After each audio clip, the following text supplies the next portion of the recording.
அருணையின் பெருமகனே எங்கள் அண்ணாமலை சிவனே,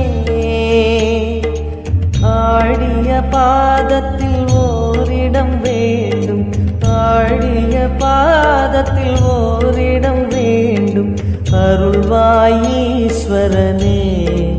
அன்பே அருணாச்சல சிவனே.